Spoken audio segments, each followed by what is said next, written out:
I have been bamboozled on YouTube, tricked by influencers, and blinded by the general collective hype, and it is time I spoke my truth.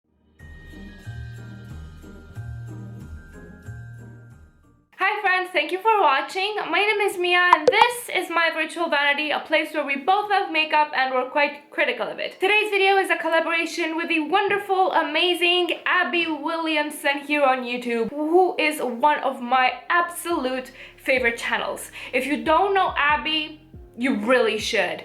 Her content focuses on anti-consumerism, social commentary, beauty industry commentary. Her anti-hauls are chef's kiss.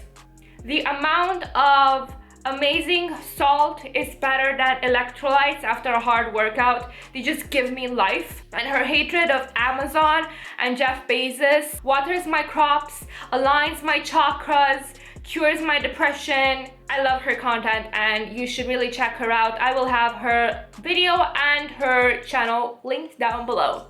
Today we are going to talk about products that YouTube lied to us about.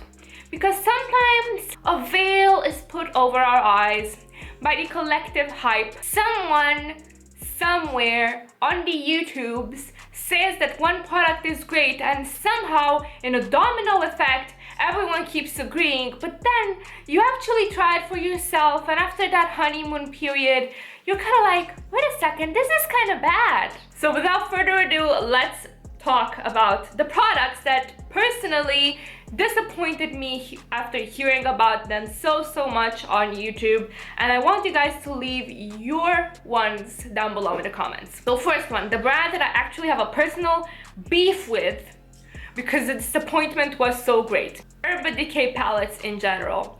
When I first started watching beauty YouTube, Urban Decay was king, queen, emperor, whatever you want to call it. Urban Decay palettes were one of the most hyped.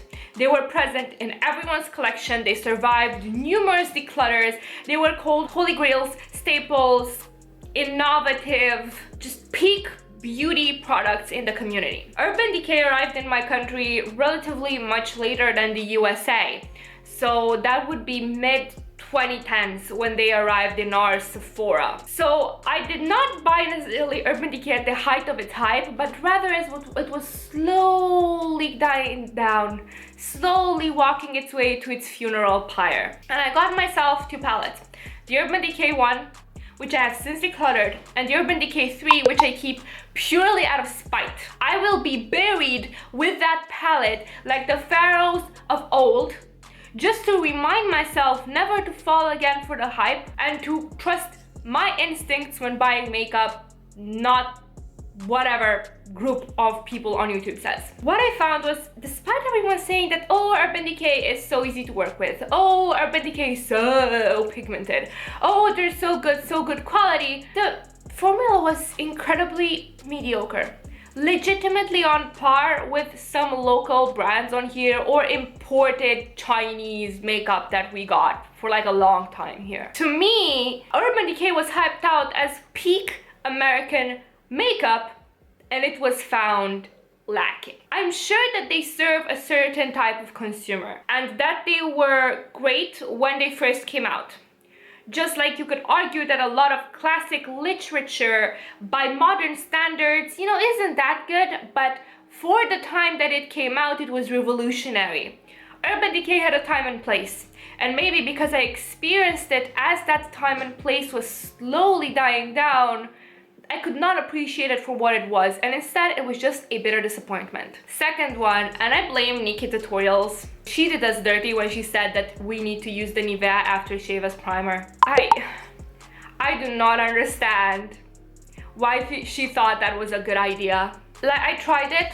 I even bought it twice because I figured, you know, maybe I'm just not using it right. Maybe I just need to retry because Nikki must know what she's talking about. Nikki must be giving universal tips. Young YouTube viewing me was very naive. And for a lot of other people, again, that aftershave thing just did absolutely nothing. It was just another layer, or it actually acted out with foundation. So yet another disappointment, yet another product that was so hyped out by everyone on YouTube for a good chunk of time, until eventually everyone collectively woke up, Nikki too, and they said, well, you know, it wasn't actually that good. 3, and this is the one that I think Abby will also mention, EOS lip balms. You know, those little ones that look like little round UFOs. Yeah, the packaging is the only good thing about them. And I think, and don't come at me for this, I will die on the hill of this opinion. Most lip balm formulas are shit. They're not meant to hydrate. They put a film over your lips. Your lips start getting used to that over time, and then they get drier and drier because they can't cope on their own. And EOS is one of that category of lip balms that's just something. And it was hyped because of the cute packaging. It was hyped because it looks cute in a purse, it looks cute in your hand, but it actually has no functional value. 4th, Becca in general. I am aware that this is an unpopular opinion. I still feel lied to. Becca Moonstone and Becca highlighters in general on me look absolutely terrible. I look like a rocky road in desperate need of repairs. I don't usually have problems with texture on my skin. That shows every little pinpoint, every little pore, every little bump in my skin, no matter how I apply it, and I do not understand why. The blush I got from them, way too pigmented, did not blend, too shimmery to a point where it kind of had like a very slight gray undercast that probably nobody else could notice, but I noticed, and that matters. And then their highlighting filter thing, I don't remember, that was just okay for me. It was fine. So I still do not understand how Becca was everybody's darling for so long, how YouTube still hypes them up despite now having so many other great options for blushes, illuminating products, illuminating primers, etc. Like Urban Decay, I think that it was great at a certain point in time. They filled in a void in the industry. They created something really great, but now they've kind of rested on their laurels, and despite having great formulas for the time, they kind of fell back in modern makeup times. Another unpopular opinion. Like, this is really unpopular. Like, I've had fights with people in YouTube comments because every time I say I don't like this mascara, people act as if I kicked their puppy. The Lash Princess from Essence is a lie. There, I said it. I hate Essence mascaras. I tried to make this mascara work for me for so long. I repurchased it. I gave myself Stockholm Syndrome with it, then started hating it again. Repurchased it one more time, repurchased it in different variants. The green one admittedly is better than the orange and purple variants of the Lash Princess, but otherwise they're just mediocre, man. There's something in them that makes my eyes itch and water like nobody's business. I'm probably sensitive to something that they use in their whole mascara line. And then yes, it does make your lashes look crazy long, like crazy long, but that's all it does. There's no curl, there's no volume. It's good only after it dries out, and only for a peak period of time, because then it dries out too much and it flakes. I don't understand how everybody loves this. I feel lied to, I feel bamboozled. I repurchased this so many times thinking that I'm wrong, and actually I should just listen to my own instincts and my own damn eyes and not wear this for 8 hours on end and feel my eyes sting and think I'm going crazy. Sick Benefit in general. Aside from their brow products, I'm sure their brow products are great. I've not tried them. I'm not paying that much for brow stuff, whatever. But their Dandelion blush, then their Dandelion highlighter, and their Hoola bronzers were so hyped for so long, but that the Hoola light is literally nothing. Literally nothing, and the regular Hoola, again, pretty much nothing. And I don't mind us pale people having options, but then there's too light and too nothing, you feel me? And I don't think that they are, you know, that great. They're fine. they're fine, but they're not the next coming of bronzer Jesus. Much better bronzers on the market nowadays that don't have that bulky ass packaging. Like that literally looks like a wedding ring box. What are they doing with that packaging? It's 2020, get on with the times. Give us something sleek, give us something tiny. Nobody likes those big ass boxes. The Dandelion Blush, again, was super hyped. It's a natural pale pink blush. There are thousands of them at the drugstore. There were thousands of them at the drugstore even when drugstore makeup wasn't that good. Arguably, their Dandelion, I have such a hard time pronouncing this word. I never can like settle on a pronunciation for it, but whatever. The highlighter, really good actually. I really like it for a subtle, glowy from within highlighter. 7th, Milani Luminoso. Listen, Milani Luminoso works for someone that is of a medium skin tone, or light to medium, or someone that is a bit warmer. It pulled orange on me. And it was said to be universally flattering, universally flushed from within, universally beautiful on all skin tones. I looked like a clementine orange. I looked like an Oompa Loompa. I looked like I did my makeup with powdered Cheeto dust. It was bad, and I tried to make it work for myself so many times, but eventually I had to admit, orange is not the new black on me. It does not look great. 8th, liquid lipsticks in general. I feel everyone developed Stockholm syndrome with liquid lipsticks because yes, they did last a long time, so we were all walking around with butthole lips, especially during the early era of liquid lipsticks when the formulas weren't that perfected, they weren't that great, and so we sacrificed hydration and looking like we actually had a sip of water once in a while for longevity and the lipstick lasting a long time. And for some people this trade-off was good. For me it was terrible. I had chapped lips non-stop. I don't know why I was trying to make them work non-stop. I do not understand.